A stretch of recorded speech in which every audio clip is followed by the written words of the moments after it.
दोस्तों, भारतीय वायुसेना को एक्टिवेट करने का समय आ चुका है क्योंकि चीन ने भारतीय सीमाओं के पास एक ऐसे प्रोजेक्ट को बना करके तैयार कर लिया है जिससे गलवान जैसी हिंसा हमें फिर से देखने को मिल सकती है। यदि आपको याद हो तो गलवान हिंसा में भारत के 20 जवान शहीद हुए, वहीं चीन के 40 जवान मारे गए थे और अब चीन इसी तरीके की हरकत भविष्य में करने वाला है, इसलिए भारत को अब पूरी तरीके से कमर कसने की जरूरत है। दोस्तों, असल में चीन ने लेह से करीब 342 किलोमीटर दूर एक एयरबेस बना करके तैयार कर लिया है। इस एयरबेस का नाम है होटान, जहां चीन ने इस प्रोजेक्ट पर साल 2020 में ही काम शुरू किया था और तब जब अंतर्राष्ट्रीय स्तर पर इस मुद्दे को उठाया गया तो चीन ने कहा कि इसका इस्तेमाल सिर्फ नागरिकों की उड़ान के लिए किया जा रहा है और अब चीन ने अचानक से इसमें मॉडिफिकेशन करते हुए इसे डुअल पर्पस एयरबेस बना करके तैयार कर दिया है। पहले इसमें सिर्फ एक रनवे था जो करीब 3200 मीटर का था, लेकिन अब इसे बढ़ा करके 3700 मीटर तक कर दिया गया है। बताया जा रहा है कि होटान एयरबेस भारतीय सीमा के नजदीक चीन का सबसे बड़ा हवाई अड्डा है। चीन इस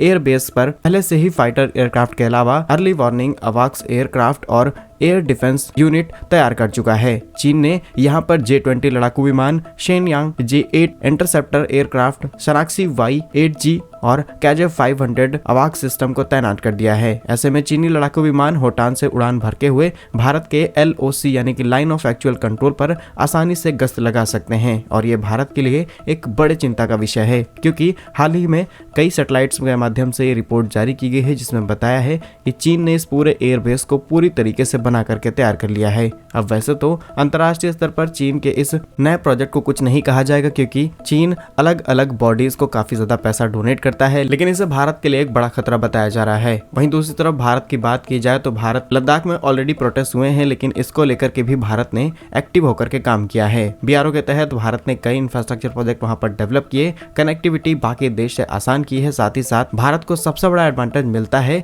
जियोग्राफी का। इसके कारण ही हमने चीन के करीब 40 जवान मारे थे और सिर्फ हाईवेज इंफ्रास्ट्रक्चर नहीं बल्कि भारत ने 2 एडवांस टनल्स भी तैयार कर ली हैं जिनके माध्यम से किसी भी वेदर में वहां तक कनेक्ट किया जा सकता है, यानी कि सर्दी, गर्मी, बरसात, बर्फ पड़ रही हो, भारत की मिलिट्री इक्विपमेंट्स आसानी से इस बॉर्डर तक पहुंचाए जा सकते हैं और कई एडवांटेज हमें जियोग्राफी के लिए मिल रहे हैं। इसलिए चीन को टेंशन हो चुकी है और चीन को भी ये बात पता है कि वो उसकी सबसे बड़ी कमजोर नस है, इसीलिए चीन ने जल्दी में इस प्रोजेक्ट को बना करके तैयार कर लिया है। वैसे भी भारत, चीन, पाकिस्तान को लेकर के टेंशन बढ़ी हुई है। देखते हैं भविष्य में चीजें किस तरीके से कम होती हैं या और बढ़ती हैं। क्या कुछ मानना है आपका, हमें कमेंट्स में जरूर बताइए। भारत कैसे ही यूजफुल इन्फॉर्मेटिव वीडियोस पाने के लिए चैनल को सब्सक्राइब, वीडियो को लाइक जरूर कीजिए। साथ ही ऐसे इन्फॉर्मेटिव वीडियोस आपको हमारे दूसरे चैनल लाइव इंडिया हिंदी पर भी मिल जाएंगे, तो आप उसे भी सब्सक्राइब कर सकते हैं। मिलेंगे हम आपको एक नई और इंटरेस्टिंग वीडियो में, तब तक के लिए वंदे मातरम। भारत माता की जय।